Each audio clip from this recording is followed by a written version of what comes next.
ओम शांति। आज्ञाकारी बच्चे किस माँ बाप को प्रिय नहीं होते। सभी चाहते हैं कि हमारे बच्चे बहुत अच्छे बने, आगे बढ़ें, चरित्रवान बने, बुराइयों से बचें, बुरे संग से बचें। और इस समय तो स्वयं भगवान हमारा पिता बनकर आ गया है, टीचर बनकर आ गया है, परम शिक्षक, परम सद्गुरु बनकर आ गया है। उसकी तो भावनाएं ही कल्याणकारी हैं। वे चाहते हैं कि बच्चे अपने कल्याण के लिए इन ईश्वरीय आज्ञाओं पर चलें। ये किसी मनुष्य की आज्ञा नहीं है, ये स्वयं परम सद्गुरु भगवान की आज्ञा है। भगवान कोई देहधारी नहीं, जो निराकार है, उसने साकार ब्रह्मा के तन में आकर श्रीमत दी हैं, आज्ञाएं दी हैं। तो हम सभी ध्यान दें, उसकी आज्ञाओं पर चलने से हम परम सुख पाते हैं। संगम युग पर ही अभी भविष्य की बात पीछे करेंगे।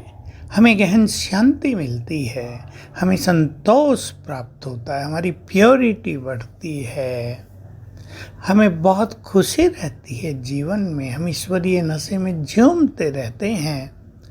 तो सभी को ईश्वरीय आज्ञाओं की यानी श्रीमत की 10 पॉइंट अवश्य लिख लेनी चाहिए।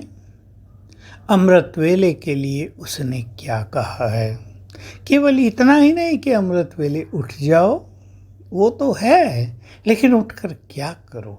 जैसे स्वमानों से सज धज कर मेरे पास आओ, संसार को सकाश दो, मैं आत्मा इस तन में अवतरित हुई हूँ, ये अभ्यास करो।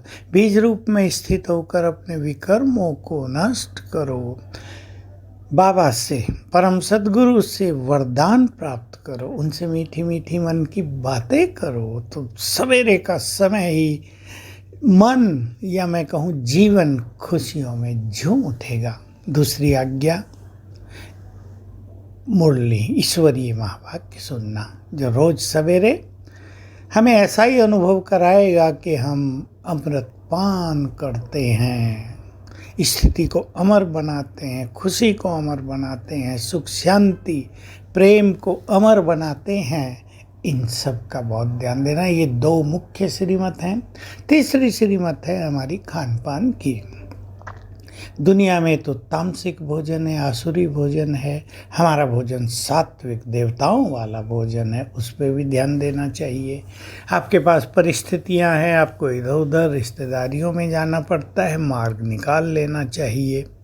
धारणाओं की बहुत अच्छी बाबा की आज्ञाएं हैं। बच्चे पवित्र बनो, क्योंकि अब पवित्र दुनिया आने वाली है।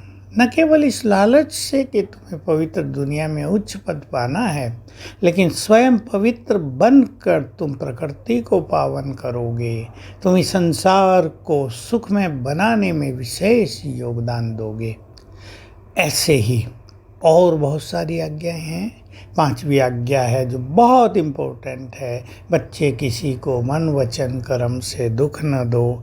हम सब जानते हैं कि जब से भगवान इस धरा पर अवतरित हुए, उन्होंने ये बात कहनी प्रारंभ की, लोग आत्माएं पहले ही बहुत दुखी हैं, तुम उन्हें और दुखी न करो, तुम तो सभी के दुख हरने वाले हो, सुख देने वाले हो। तो बोल हमारे कैसे हों, व्यवहार हमारा कैसा हो, दृष्टि हमारी कैसी हो, क्या सुने क्या न सुने, इन सब की आज्ञाएं अर्थात श्रीमत बाबा ने हम सभी को अपने महावाक्यों में दी हैं, जिससे हम अपनी श्रेष्ठ स्थिति को प्राप्त करेंगे, संपूर्णता की ओर चलेंगे। आत्मा की बैटरी जो डिस्चार्ज हो गई है वो फुल्ली चार्ज हो जाएगी और हमारी स्थिति ऐसी हो जाएगी कि आने वाले समय में हम अचल अडोल भी रहें और संसार की दुखी आत्माओं को, अशांत आत्माओं को, मन से पीड़ित आत्माओं को सकाश देकर उन्हें मुक्त भी कर सकें। जो स्वयं मुक्त होंगे वही तो दूसरों को मुक्त कर सकेंगे। तो एक सुंदर समय और एक भयानक समय दोनों हमारे सामने आ रहे हैं। एक और हाहाकार होगी तो दूसरी ओर भगवान और उसके महान बच्चों की जय जयकार भी होगी। तो आइए हम ईश्वरीय आज्ञाओं का पालन करके सन्मार्ग पे चलें और संसार को दिखाएं कि आदर्श जीवन क्या होता है। दिखाने के लिए नहीं, लेकिन हमें देखकर संसार के अनेक लोग वैसा ही जीवन बनाने के लिए प्रेरित हो उठें। ओम शांति।